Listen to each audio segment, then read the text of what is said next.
Catecismo de la Iglesia Católica.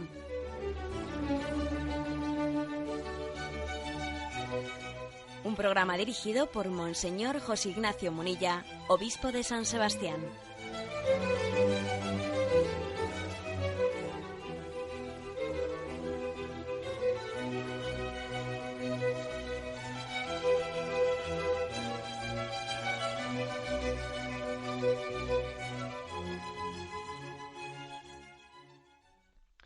Cordial saludo a todos los oyentes de Radio María. Un día más, con la gracia del Señor, proseguimos el comentario del Catecismo de nuestra Madre, la Iglesia. Dentro de este proceso de comentario, de vez en cuando terminamos algún capítulo o apartado importante, solemos dedicar algún programa íntegro a responder las llamadas de los oyentes, las consultas de los oyentes. Y hoy va a ser pues un día de estos, un día así especial que reservemos a vuestra intervención, a vuestras llamadas, a vuestras consultas. Hemos concluido la parte del credo que hace referencia a nuestra fe en Jesucristo. Creo en Jesucristo, su único Hijo. Y comenzaremos el siguiente artículo del credo, que fue concebido por obra y gracia del Espíritu Santo, nació de Santa María la Virgen. Bien, pues hacemos un alto entre estos dos artículos del credo. Y antes de comenzar, pues que será el lunes por la mañana, el siguiente artículo, hoy lo queremos dedicar a vuestras intervenciones. Podéis hacerlo, como es habitual, bien sea llamando al teléfono 917 107 700, 917 107 700, o también escribiendo vuestras preguntas al correo electrónico directo@radiomaria.es.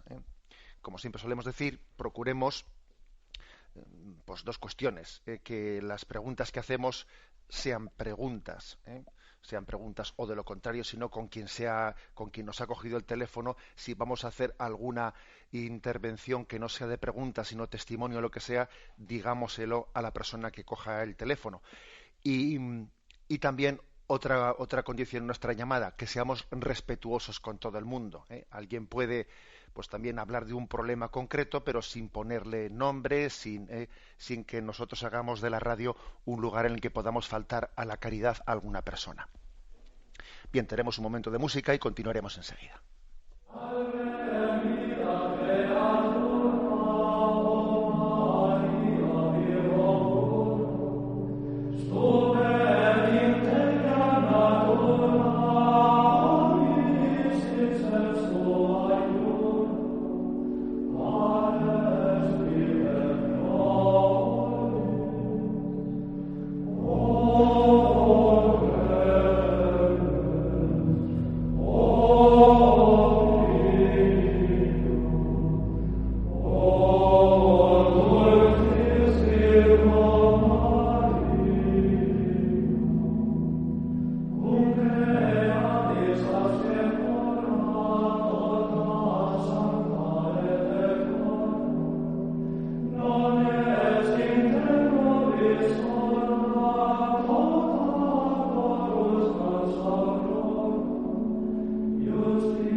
Sí, buenos días. ¿Con quién hablamos?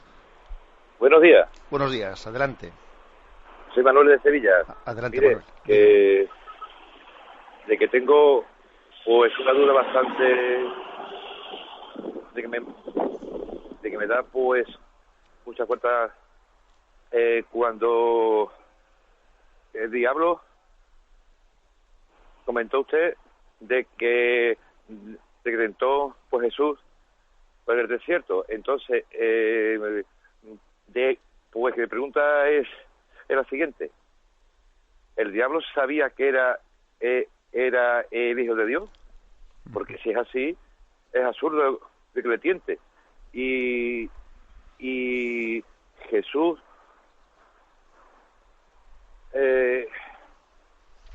¿era consciente que era Dios o era hijo de Dios? De acuerdo. Gracias por su pregunta. Vamos a ver. Jesucristo es consciente de su identidad. Alguno puede decir, pero qué pregunta tan absurda. No se crean los oyentes que esa pregunta es nada absurda, porque dentro de la secularización de la teología, nos hemos encontrado con teólogos que han pretendido responder a esa pregunta diciendo: no, Jesucristo al principio no era consciente de su identidad de hijo de Dios, se dio cuenta más tarde. Algunos incluso se atreven a decir: fue en el momento del bautismo del río Jordán, cuando en esa teofanía, este es mi hijo amado, cuando Jesús cae en cuenta de su conciencia divina, etcétera. Bien, obviamente la Iglesia, el magisterio de la Iglesia no acepta tales interpretaciones. El magisterio de la Iglesia dice que Jesús tenía consciencia de su identidad, de quién era él, pues desde el mismo momento en que, o sea, es decir, sería una auténtica pues esquizofrenia, y lo digo no en el sentido médico de la palabra, sino en el sentido popular del término, pues el que Jesús tuviese como una especie de conciencia de dos identidades. No, es absurdo. Acordaros del pasaje del Evangelio en el que Jesús se pierde en el templo. Mejor dicho, sus padres, él se queda en el templo, sus padres le buscan angustiados, finalmente le encuentran, y Jesús le responde una frase misteriosa, ¿no? ¿Por qué me buscabais? ¿No sabíais que tenía que estar en la casa de mi padre? Y se lo dice a José, y se lo dice a María, y dice el Evangelio: María guardaba estas cosas y las meditaba en su corazón. O sea, que es que ese niño tenía conciencia de que era hijo de Dios Padre y no era hijo natural de José, o sea, etcétera, etcétera, ¿no?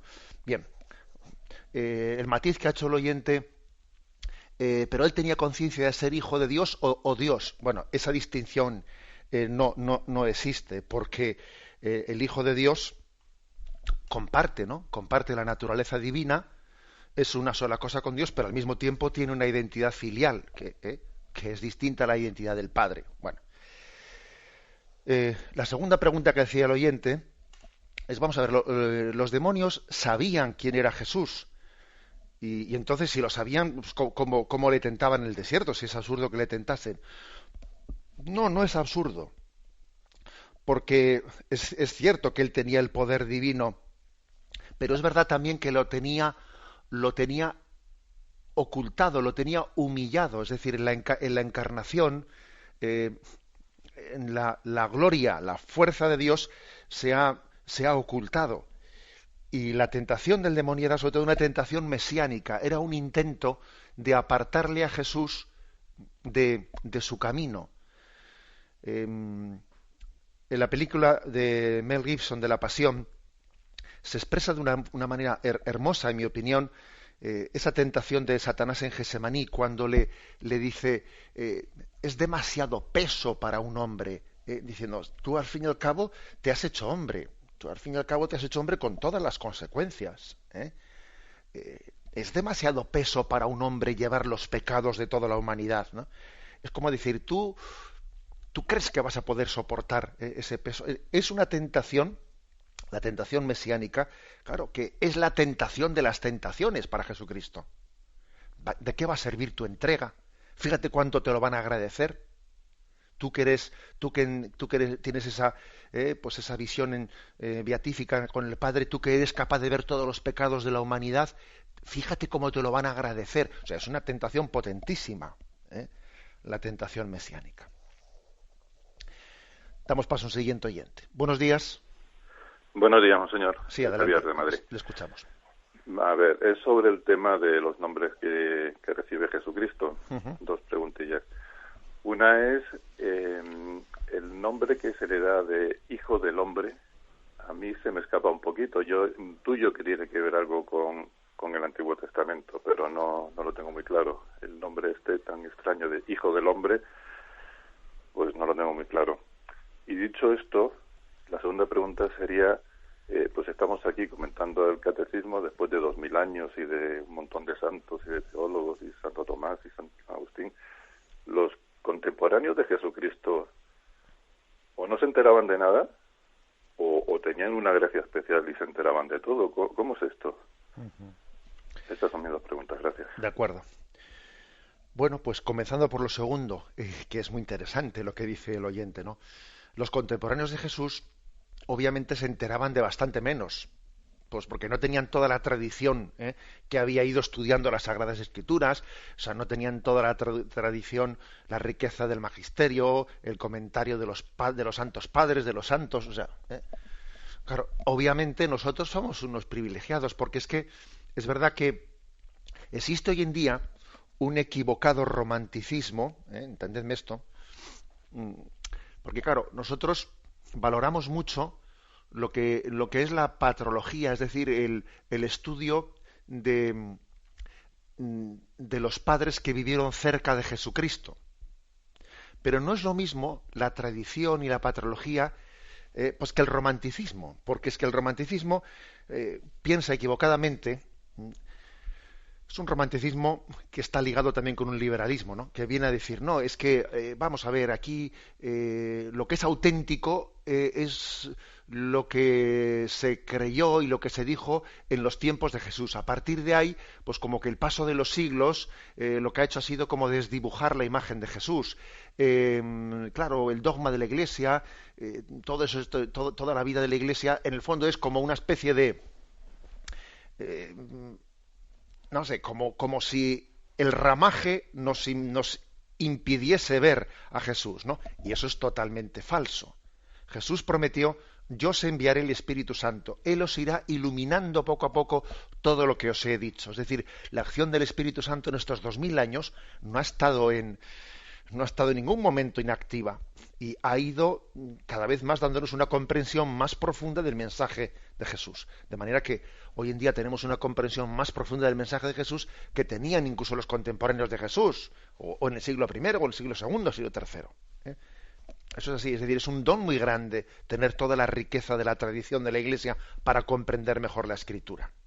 Y ojo, que existe esa especie de como sospecha de que la tradición de la Iglesia viene a ser como una especie de dificultad para llegar al Jesús histórico. En absoluto.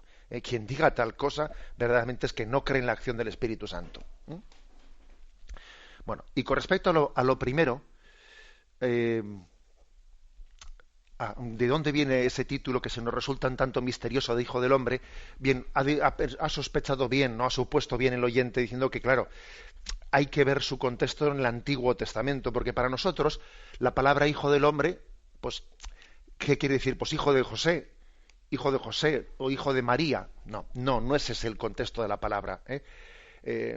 Más bien en el Antiguo Testamento el término Hijo del Hombre, curiosamente, es un título que en vez de resaltar, digamos, la humanidad, más bien resalta el misterio insondable que viene porque es que las imágenes veterotestamentarias del Antiguo Testamento en las que se muestra este nombre es el Hijo del Hombre vendrá del cielo, vendrá en un carro en medio de las nubes. O sea, es un tipo de título atribuido al Mesías que subraya su origen divino, su origen misterioso.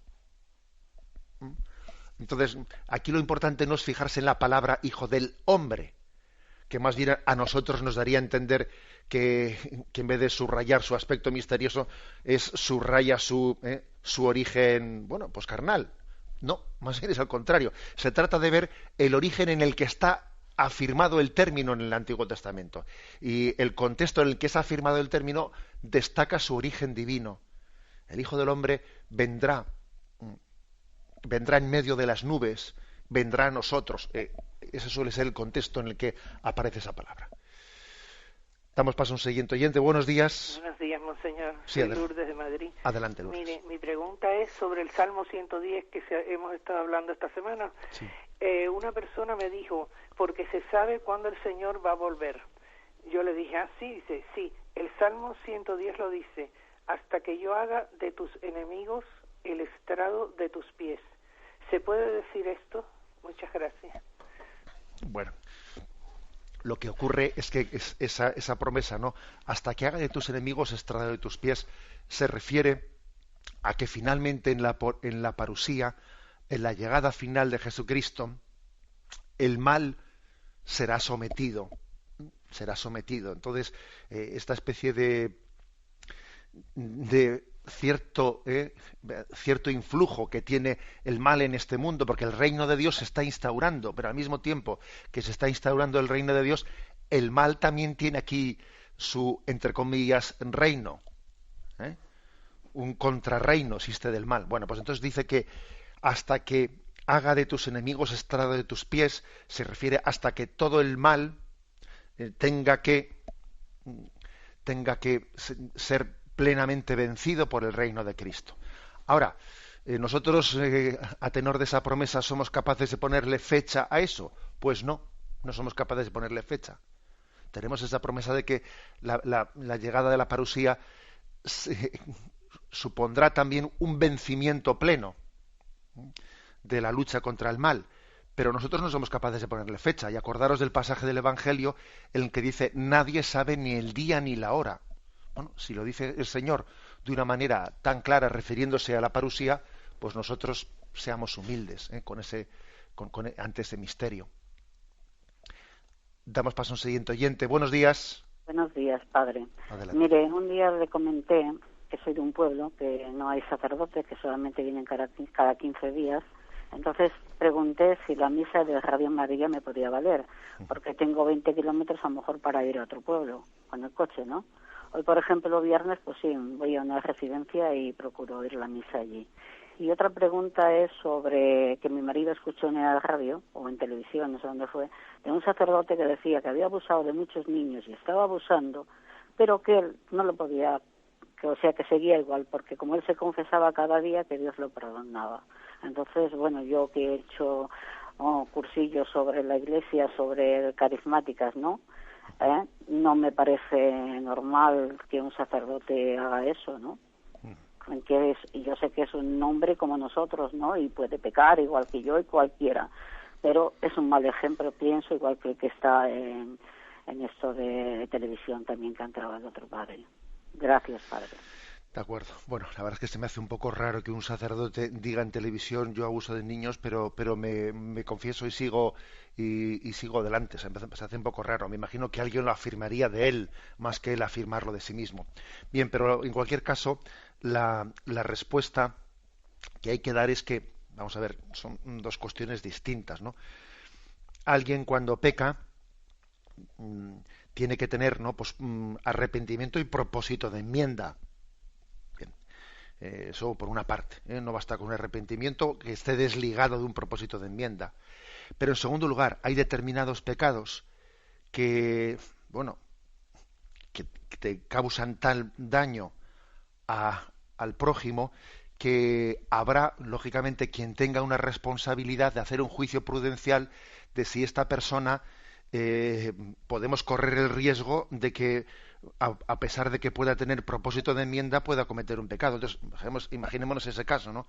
Pues que un obispo tenga noticia de que un sacerdote pues ha hecho esa barbaridad y pues el sacerdote le dice al obispo pues que se siente muy arrepentido, pero el obispo también posiblemente en un caso como ese tendrá que hacer un juicio de prudencia y decir, bueno, este se sentirá muy arrepentido, pero como existe, ¿no? una posibilidad, ¿no? que además pues la experiencia nos dice que no es remota, de que exista pues una capacidad de reincidencia, pues el obispo tendrá que tomar una medida de apartarle del ministerio apostólico. ¿eh?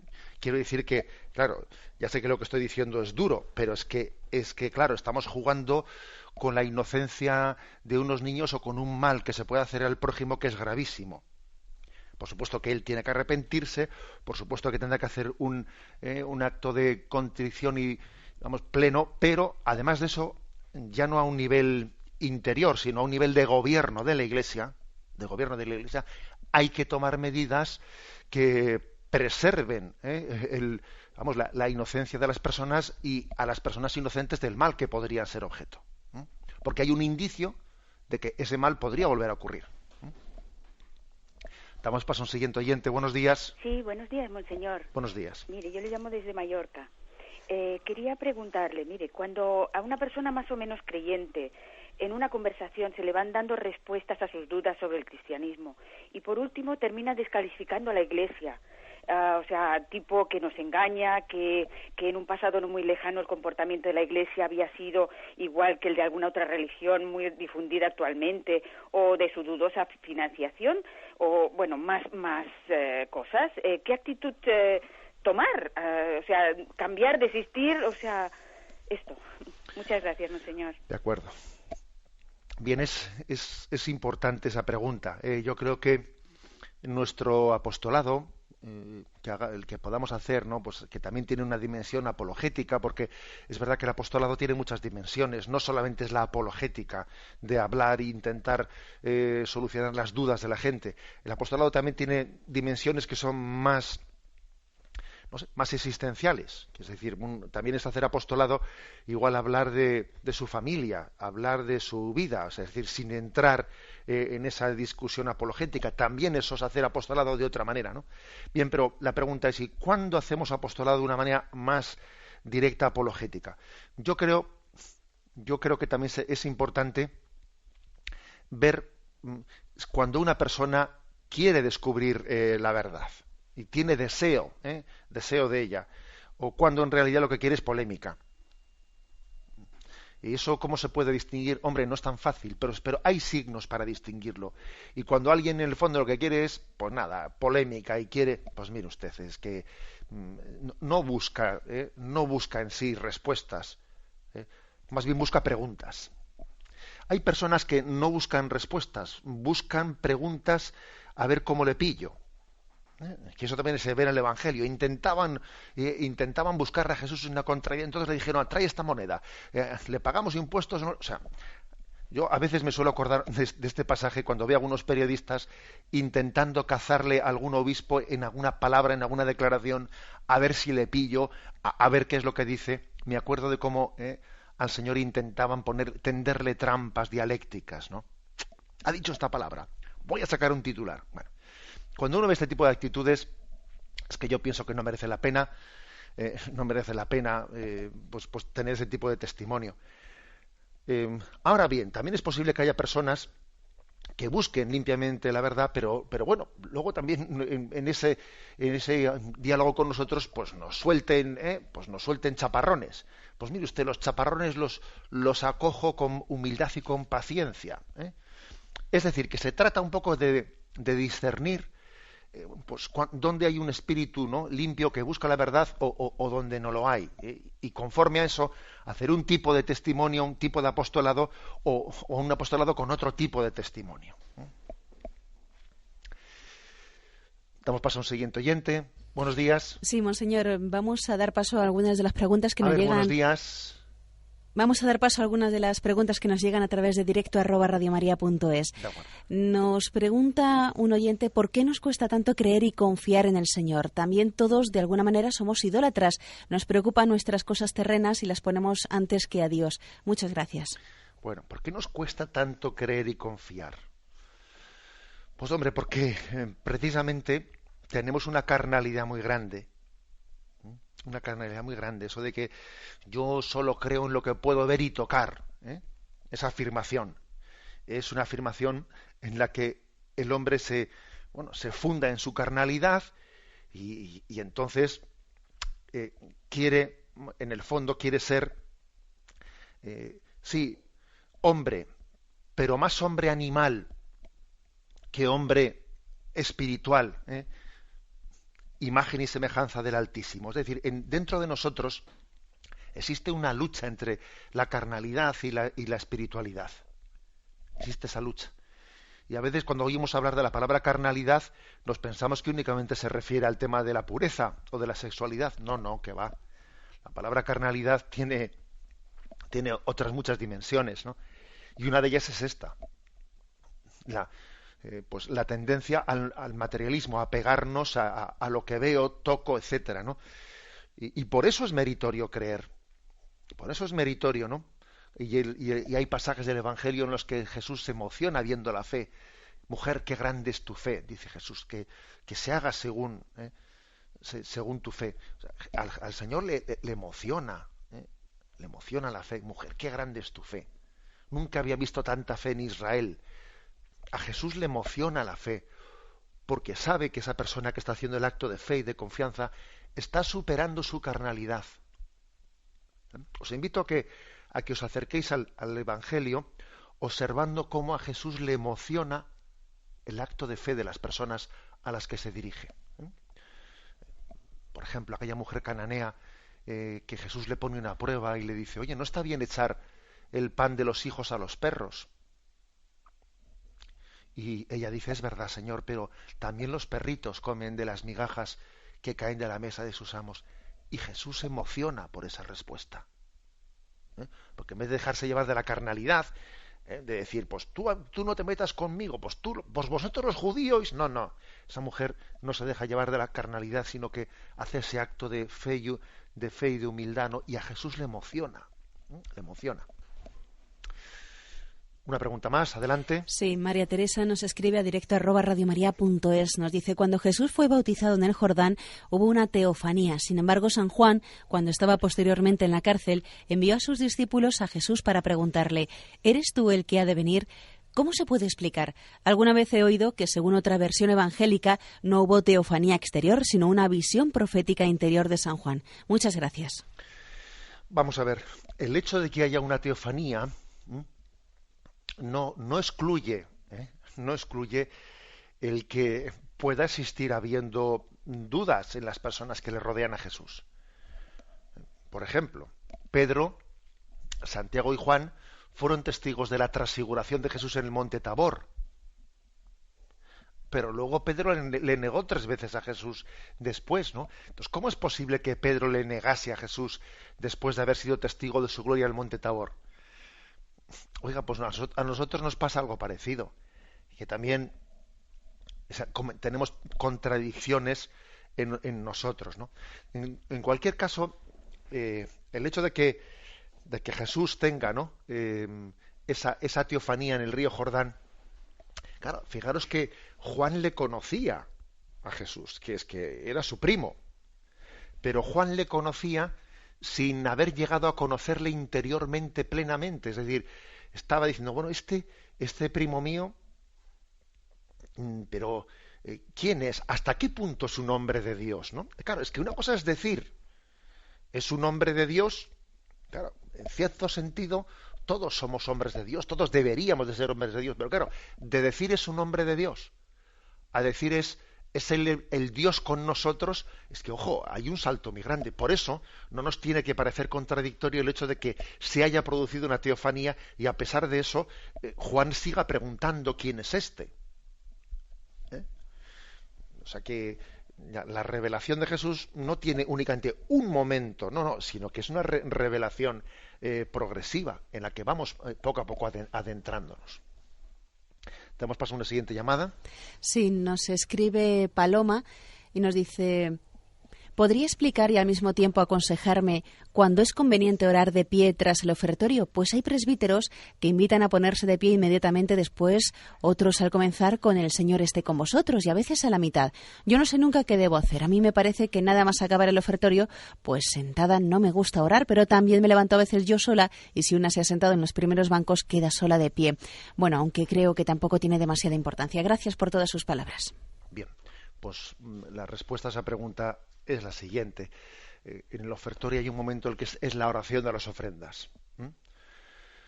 Orad, hermanos, para que este sacrificio mío y vuestro sea agradable a Dios Padre Todopoderoso. El Señor recibe de tus manos este sacrificio etcétera, etcétera. Y terminado eso, nos ponemos de pie y el sacerdote hace la oración de las ofrendas. Es decir, la oración colecta, la primera, la que se hace antes de la lectura de las preguntas, perdón, de las lecturas. La oración colecta, que es la primera. Esta oración de las ofrendas y la oración de acción de gracias de después de la comunión, las tres oraciones se hacen en pie. Digamos que son las tres oraciones, las tres súplicas principales que le dirigimos a Dios durante la Santa Misa.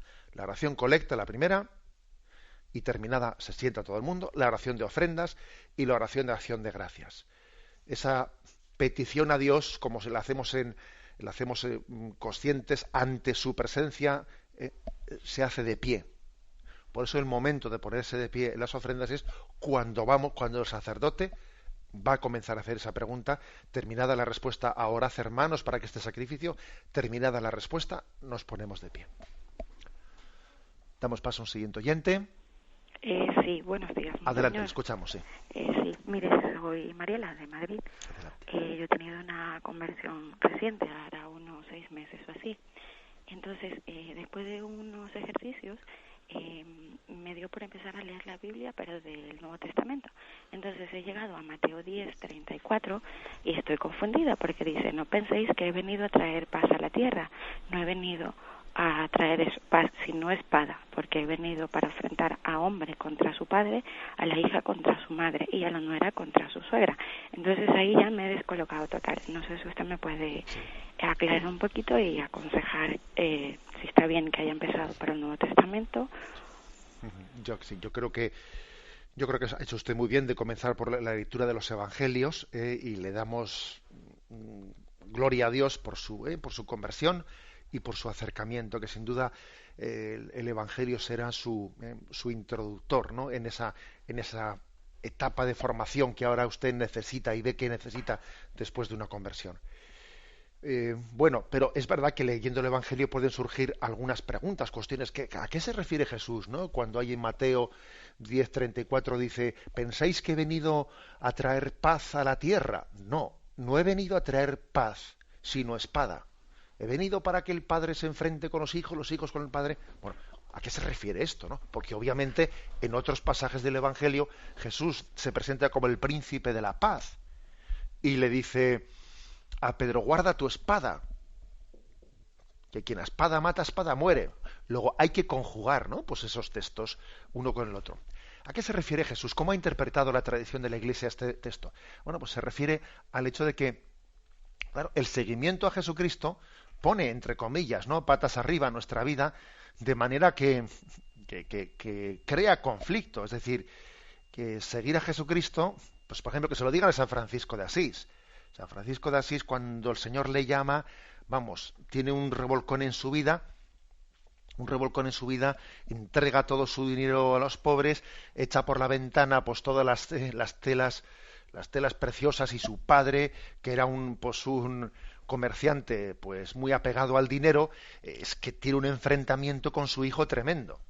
Pues porque este hijo mío se ha vuelto loco. O sea, el seguimiento a Jesucristo crea conflicto en el seno de las familias, en el seno del matrimonio. ¿Por qué? Porque cuando alguien se entrega su corazón a Cristo y los que están alrededor suyo no están en esas, claro, pues por desgracia suelen tener pues un tipo de reacciones poco humildes. Entonces, por ejemplo, el padre de Francisco de Asís pues va ante el obispo, le denuncia al obispo a su hijo, y tiene lugar aquel famoso careo, ¿no?, en el que el obispo le dice a su hijo: tu padre te ha denunciado, tal, devuélvele a tu padre los bienes. Y allí Francisco de Asís le devuelve todo, se quita la ropa que tiene, se queda desnudo en la plaza y le entrega a su padre la ropa y le dice: mira, yo ahora me entrego a Dios y yo ya no te debo nada. Madre mía, menuda escena, menudo drama en esa familia. A eso se refiere este pasaje del Evangelio, a que cuando tenemos una entrega al Señor, claro, se produce, por ejemplo, yo conozco muchísimos casos de un hijo que ha entregado su vida al Señor en la vida consagrada, y eso ha supuesto un escándalo en la familia de no veas tú, pero hijo, te han comido el coco, has entrado en una secta. Y los padres católicos diciéndole a su hijo que ha entrado, o a su hija, que ha entrado en una secta porque se va de monja. Porque lo que pasa es que tienen un sentido posesivo, que pretenden poseer a su hija, y claro, y no aceptan su vocación. Y esto es frecuente, es frecuente. O que, por ejemplo, dentro de un matrimonio, pues alguien se ha convertido y quiere ser generoso con los pobres, pero la otra parte que no se ha convertido dice, oye, ¿pero qué es esto? Bueno, ese es un poco el contexto de ese texto evangélico. Damos paso a un siguiente oyente. Buenos días. Hola, buenos días. Buenos días. Señor. Sí. Soy Soledad de Salamanca. Mire, por Navidad, usted hablaba sobre el nombre de Jesús. Y un oyente le preguntó sobre Emmanuel, pero no hubo tiempo y no lo pudo explicar, porque también le llamaban a Jesús Emmanuel, que es Dios con nosotros. Quería que me explicara un poquito el significado de Emmanuel. Muchas gracias, monseñor. De acuerdo. Bien, es cierto que a la hora de elegir los títulos principales, ¿no?, con los que Jesucristo es designado, el Evangelio no entra en la explicación de Emmanuel. Bueno, pues porque propiamente, pues el título de Cristo, el título de Hijo de Dios, el título de Señor, etcétera, bueno, pues son de un nivel superior, se utilizan mucho más que el término Emmanuel. El término Emmanuel, en el fondo, es un término que nosotros hacemos sinónimo de Jesús. El Emmanuel. Es más, las personas que nosotros bautizamos con el nombre de Emmanuel, celebran su nomástica el día 1 de enero, en el que también se celebra, aparte de Santa María, Madre de Dios, el día del nombre de Jesús. Le pusieron por nombre Jesús. Claro, esta es una buena pregunta, ¿no? ¿Y cuál es el día, el santo, así como yo que sé, San Ignacio de Loyola, 31 de julio, etcétera? ¿Cuándo se celebra el santo de los que se llaman Jesús? Bueno, pues el santo de los que se llaman Jesús lo solemos celebrar el 1 de enero, porque es el día en el que leemos el Evangelio, le pusieron por nombre Jesús. Santa María, Madre de Dios, también se celebra ese día, ¿no? Y ese mismo día se celebra también la onomástica de quienes se llaman Emmanuel.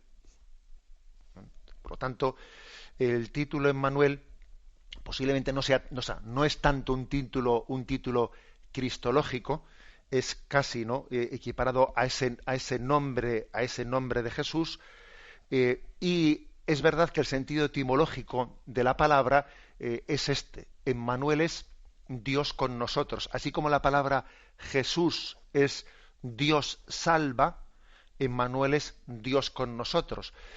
Pero es que Dios no tiene otra manera de estar con nosotros que salvándonos.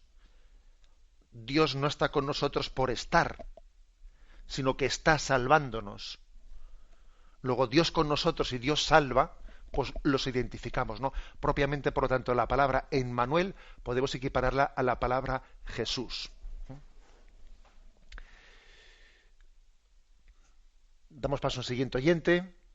Buenos días, monseñor. Buenos días. Soy Carlos de Madrid. Sí. Estoy en un sanatorio operado de la pierna y salgo hoy desveliante, pero salgo con bastones y seguramente por bastante tiempo no podré salir de casa. Mi pregunta concreta es, ¿me sirve la misa de Radio María de los domingos y festivos para cumplir con el precepto? Pues obviamente, pues por supuesto que sí, ¿eh? Es decir que, y además sabe usted cuál es la mejor prueba, pues que a usted le encantaría el poder tener, ¿no?, la capacidad y posibilidad de poder asistir a la Santa Misa, pues en la parroquia. ¿Sabe? Esa es la mejor prueba. Mire, ¿cuándo distinguimos si estamos pues poniendo excusas o cuando? Pues mire usted, pues la prueba es esta, que a mí me encantaría el poder acudir y asistir, y tengo que hacer el sacrificio de no poder ir porque mi salud me lo impide, etcétera, etcétera. Creo que si no hay mejor discernimiento que ese, creo que es así. Antes de pasar al siguiente oyente, me están haciendo aquí una pequeña aclaración, y es que la festividad del nombre de Jesús, que tradicionalmente se ha celebrado el 1 de enero, en el actual calendario litúrgico, pues para no coincidirla con Santa María, Madre de Dios, es trasladada al 3 de enero, pero digamos que la, entre comillas, ¿no?, onomástica de quienes se llaman Jesús o Emmanuel coincide con ese momento en el que la Iglesia proclama el Evangelio, le pusieron por nombre Jesús. Damos paso a un siguiente oyente. Buenos días. Sí, buenos días. Sí, adelante. Soy Enrique de Murcia y quería matizar una pregunta que le han hecho sobre la postura a tener en la liturgia de la Eucaristía. Y usted ha dicho algo en el cual yo les pongo, usted después me corrige si no estoy en lo cierto. Según el dicasterio de liturgia de Roma, pues yo lo he leído, y entonces la postura que dice cuando el sacerdote se lava las manos, después de hacer entonces dice, orar, hermanos, es cuando, según el dicasterio, es cuando hay que ponerse de pie, en ese momento. Porque después hay una oración, y la oración es, según también esta explicación del dicasterio, es que la oración al Señor, pues parece que de pie es la postura más correcta en algunos momentos. Pues bueno, pues yo y en las parroquias donde yo asisto, hay diversidad, mucha gente cuando se lava las manos, orar, hermanos, dice el sacerdote con los brazos abiertos, entonces es cuando nos ponemos de pie y ya continuamos ahí todo el canon. Entonces usted le ha dicho que se ponen de pie cuando dicen el Señor esté con vosotros, y yo he oído un comentario que se dice, parece como si dijera levantar vuestras posaderas, y entonces la gente, el Señor esté con vosotros, y entonces la gente se pone de pie. Bueno, ha habido diversidad de opiniones. Yo en ese aspecto, en muchas parroquias y hay mucha gente, cuando se lava las manos y dice, ahora hermano, es cuando la gente, los fieles nos ponemos de pie. Bueno, eso es una opinión, y ahí está. Luego la otra es como si está de rodillas o no de rodillas en el momento de la consagración. También tengo leído, y además lo estoy aplicando porque me viene muy bien, es una reverencia máxima que tiene que tener el fiel ante un acto tan sagrado como es el Dios que se hace presente en ese momento. Pues entonces yo, para mí, lo he entendido por lo que he leído y he escuchado, que menos que de rodillas y una concentración máxima en ese momento. Y entonces que la gente siga de pie o no siga de pie, pues me parece que eso es una visión. Y luego lo de la comunión, en ese sentido también, de la grandeza de Dios en la Eucaristía. Vamos a ver, procuremos ser breves en las preguntas para que no nos alarguemos. Vamos a ver, me he explicado mal, porque es que, o me he debido de explicar mal, porque es que yo no quería haber dicho, como el oyente parece que me ha entendido, que hay que ponerse de pie cuando el sacerdote dice el Señor esté con vosotros y con tu espíritu. No, precisamente yo lo que estaba diciendo es lo que el oyente está diciendo, Es decir, el momento en que el sacerdote dice, orad hermanos para que este sacrificio mío y vuestro sea agradable a Dios Padre Todopoderoso. El Señor reciba de tus manos este sacrificio para alabanza y gloria de tu nombre, para nuestro bien y de toda Santa Iglesia. Entonces se pone de pie, para que la oración de las ofrendas sea de pie. No he querido yo decir cuando se dice el Señor esté con vosotros, no, sino en este momento para que la oración de las ofrendas, como esas tres oraciones principales, sea de pie. Lo digo porque, pues porque yo me habré explicado mal, pero el oyente ha entendido otra cosa distinta a la que yo quería decir. Damos más al siguiente oyente. Buenos días. Pues, monseñor, vamos a dar paso a algunas de las preguntas que nos llegan a través de directo@radiomaria.es. Nos dicen sectas evangélicas que es igual a la salvación por la fe, que solo por la fe basta. En el catolicismo, además, hacen falta las obras, ¿no? Pues sin obras es una fe muerta, pero mi pregunta es que, según me educaron, para la salvación hay que estar primero bautizado y segundo, estar en gracia de Dios, sin pecado mortal, o si es con veniales, pasando por el purgatorio. El otro día escuché que podrían salvarse creyentes de otras religiones. ¿Me lo puede explicar? Muchas gracias, Antonio de Gran Canaria. Bueno, vamos a ver. En la Sagrada Escritura hay textos que nos dicen el que crea y se bautice se salvará. Y también hay textos, como la Carta de Santiago, que nos dice, ¿de qué te sirve una fe sin obras? Muéstrame tu fe sin obras y yo por las obras te demostraré mi fe. Entonces, bueno, pues como siempre os digo, que la Sagrada Escritura hay que leerla en su conjunto y no se puede sacar un versículo de contexto. Y esa lectura en conjunto de la Sagrada Escritura, la tradición de la Iglesia ha entendido que sí, Nos salvamos por la fe, pero por una fe viva traducida en obras. Y si la fe no se traduce en obras, está muerta. Entonces, ambas cosas tenemos que entenderlas. Y con respecto a la salvación de las personas que no están bautizadas, la Iglesia lo que dice es que no es lo mismo que alguien no esté bautizado porque ha rechazado el don de la fe, porque Dios le ha llamado a la puerta de su corazón y él ha hecho una opción, ¿no?, dando la espalda, ¿no?, a Dios que le llama en su vida, o porque tenga una ignorancia no culpable, que puede haber personas que tengan una ignorancia no culpable y no hayan tenido tanto una voluntad de rechazo de la verdad y de Dios. Pues porque no les hemos predicado debidamente, o vaya usted a saber. Entonces, por lo tanto, puede ocurrir que alguien que no esté bautizado, o incluso que explícitamente no tenga fe o tenga otros credos distintos, pueda salvarse por los méritos y por la gracia de Jesucristo, aunque él no lo sepa. Es Cristo quien le salva, en la medida en que sea fiel a lo que en su conciencia ha conocido como la verdad. Por lo tanto, hay que decir que en la conciencia Dios está ejerciendo de juez sobre cada uno de nosotros. Qué importante es ser fiel, ¿no? Fiel, honesto con lo que en nuestra conciencia entendemos como bien y verdad. La honestidad hacia la propia conciencia, ¿no?, es algo importantísimo, porque en ella vemos una especie de tribunal de Dios. Damos paso a un siguiente oyente. Buenos días. Monseñor, nos escribe Lourdes de Orihuela y nos dice, tiene 3 preguntas concretas. La primera, la bendición en diferido, por ejemplo, del Santo Padre en el Rosario de las Mañanas en Radio María, o en general la de cualquier sacerdote en programas grabados como a veces las suyas, Monseñor, ¿qué efecto tienen?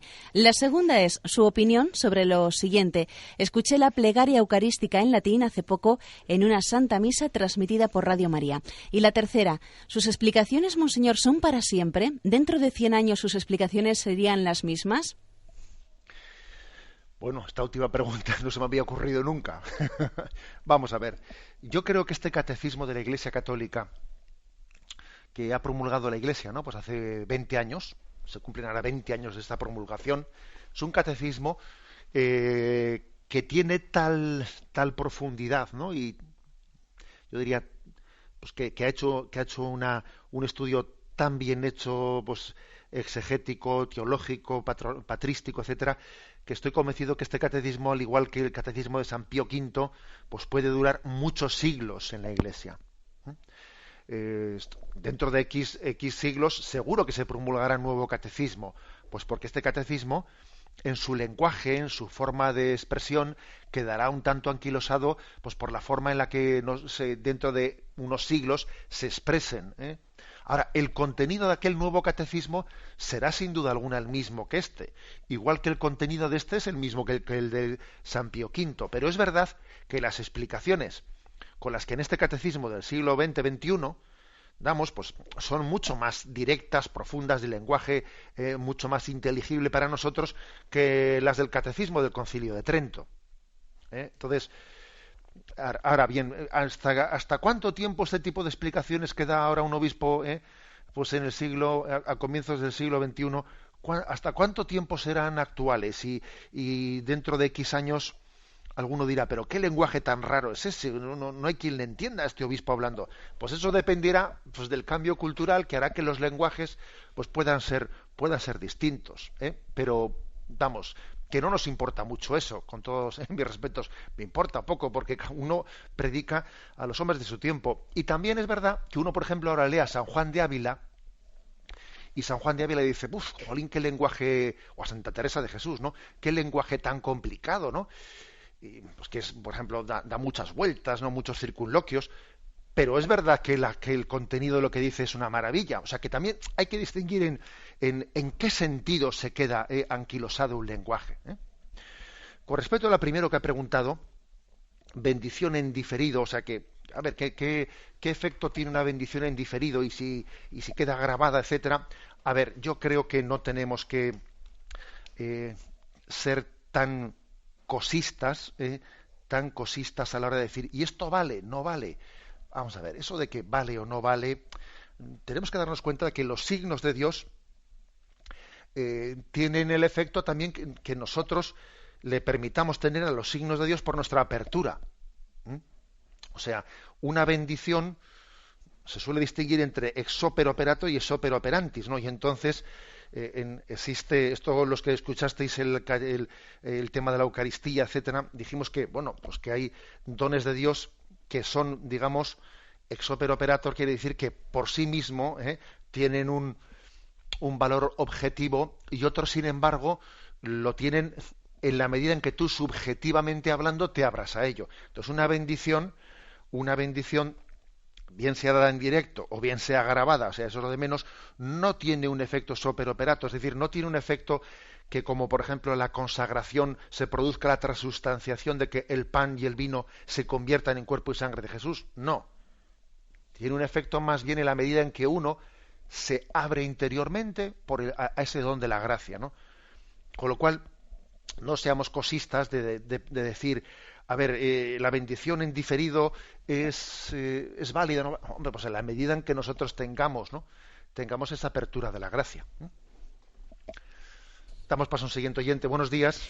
Monseñor, nos escribe Cristina de Canarias. Dice, ¿por qué se castiga más a una persona que se separa de su esposo o su esposa, por ejemplo, por maltrato y rehace su vida y tiene una familia buena y hermosa, que a alguien que asesina a 15 personas y Dios, por su infinita misericordia, lo perdona y puede ir a comulgar, a diferencia del separado que no puede ir a comulgar? Gracias por todo lo que hace. Vamos a ver. Es que, bueno, claro, pone la oyente una comparación que es que yo pienso que no se puede hacer esa comparación. Vamos a ver, todo pecado, sea cual sea, exige arrepentimiento y propósito de enmienda. O sea, y por supuesto que si alguien hubiese hecho un pecado grave, pues de cometer violencia contra el otro, y no se arrepiente, no tiene propósito de enmienda, y sigue de nuevo, y sigue y continúa con esa actitud de violencia, no puede recibir la absolución. O sea, que es que en todo pecado tiene que haber un propósito de enmienda. Y también, bueno, voy a decir una cosa, ¿no? Esa palabra, rehacer la vida, es una palabra que nos la han colado, ante la cual yo creo que teníamos que tener capacidad crítica. Es que ha rehecho su vida. Pues hombre, vamos a hablar con mucho respeto, ¿no?, de las personas que se han divorciado y que se han vuelto a casar. Tenemos que tener delicadeza para poder ser también testigos de Cristo delante de ellas, pero yo no aceptaría el término rehacer la vida. Me alegro de que hayas rehecho la vida. No, perdón, yo eso no se lo diría a alguien. No le diría eso, porque es que yo creo que la vida, la existencia, el plan, la vocación que yo tengo, es la que Dios me ha dado, y no es la que yo me he buscado por mi cuenta. La vocación nos la da Dios. No soy yo el que me la encuentro y me la... A veces dice uno, ¿y por qué Dios me ha puesto esta nueva mujer en el camino de mi vida? Hombre, ¿te la ha puesto Dios o te la has buscado tú? Porque claro, a mí me parece muy, muy fuerte que alguien diga, ¿por qué Dios me ha puesto esta...? O sea, que diga, por ejemplo, alguien, ¿no?, que se enamora de su secretaria y le abandona a su mujer. Y diga, ¿y por qué me ha puesto Dios en el camino de mi vida a mi secretaria? Hombre, ya solo falta que le atribuyas a Dios el que tú hayas sido infiel en el matrimonio. Bueno, por lo tanto, yo lo que digo es que el término rehacer la vida me parece que no deberíamos de asumirlo así. No deberíamos de asumirlo. Creo que tenemos que ser fieles a la vocación de Dios, que es la que nos va a dar la felicidad. O sea, yo creo en la felicidad que coincida con el descubrimiento y con el abrazo de la vocación que Dios me ha dado. No una felicidad por mi cuenta. Imaginaros que yo ahora, que Dios no lo quiera, ¿no? Pues soy infiel a su seguimiento y abandono el sacerdocio y se va uno con su mujer, ¿no?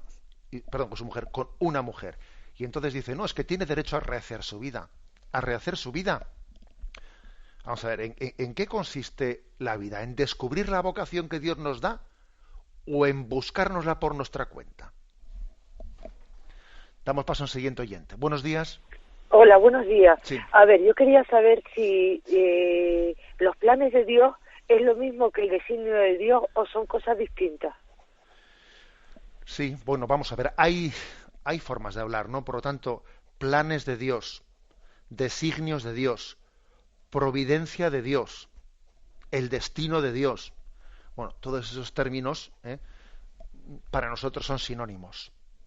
Son sinónimos. Planes, designios, providencia de Dios. En el fondo, me habéis escuchado decir en alguna ocasión que nosotros los cristianos no somos inventores, que somos descubridores, porque el inventor es el que saca de su cabecita lo que a él se le ha ocurrido, pero el descubridor es alguien que descubre algo que estaba allí, estaba fuera de él y no había sido percibido. Nosotros somos descubridores de la voluntad de Dios, de sus caminos, no inventores. Entonces, bueno, sus planes, sus designios, su voluntad, su providencia es la que tenemos que descubrir, ¿no? Y abrazar.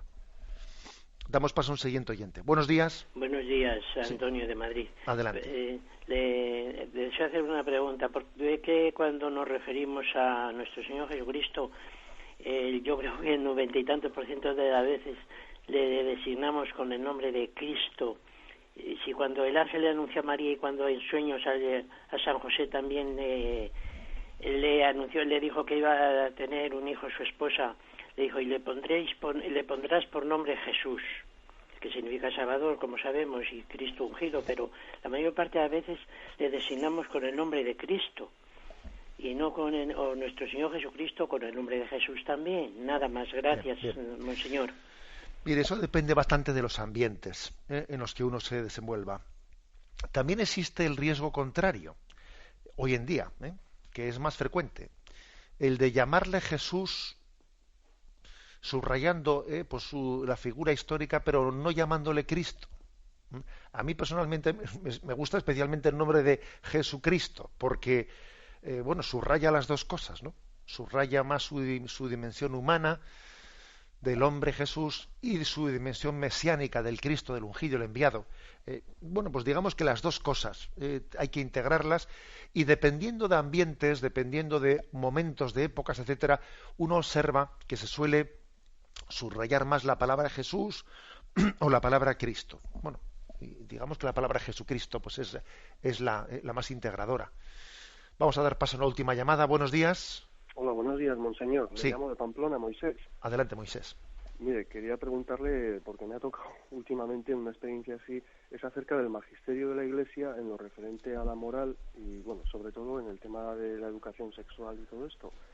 Entonces, me ha tocado chocarme pues con una especie de movimiento en el sentido de que pues unas ideas que intentan transgiversar un poco lo que es la realidad sobre este tema, y claro, yo me agarro a lo que es el magisterio, y parece que si me agarro al magisterio acabo pues directamente en confrontación, y a veces no sé si es mejor callarme, porque tampoco soy yo quien para para decir que como ejemplo ni nada de eso, ¿no?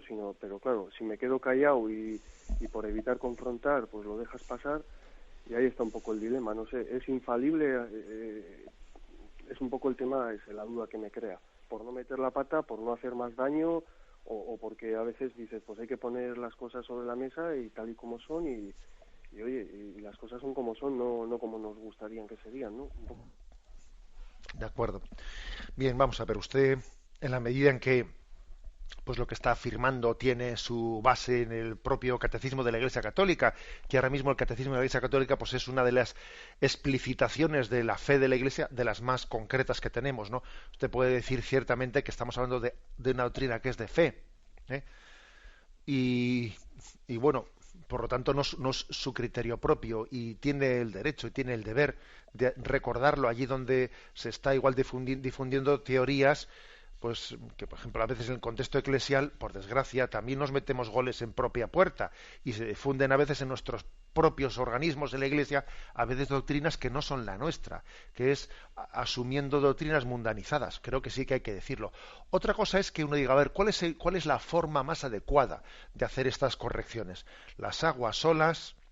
¿Las hago a solas hablando con él? ¿Las hago en público delante del grupo? Lo hago hablando con el superior de esta persona, hablando con el obispo, con quien fuere, con su superior religioso. Hay que discernir cuál es la forma digamos, correcta y prudente de llevar adelante nuestro testimonio y también nuestro deber de corrección, que existe también un deber de corrección allí donde hay errores, pero discerniendo en cada caso pues lo más adecuado. Vamos a recibir esta bendición del Señor, que quiere ser una bendición de envío también a nuestros quehaceres de este día. El Señor nos envía y permanece con nosotros. La bendición de Dios Todopoderoso, Padre, Hijo y Espíritu Santo, descienda sobre vosotros. Alabado sea Jesucristo.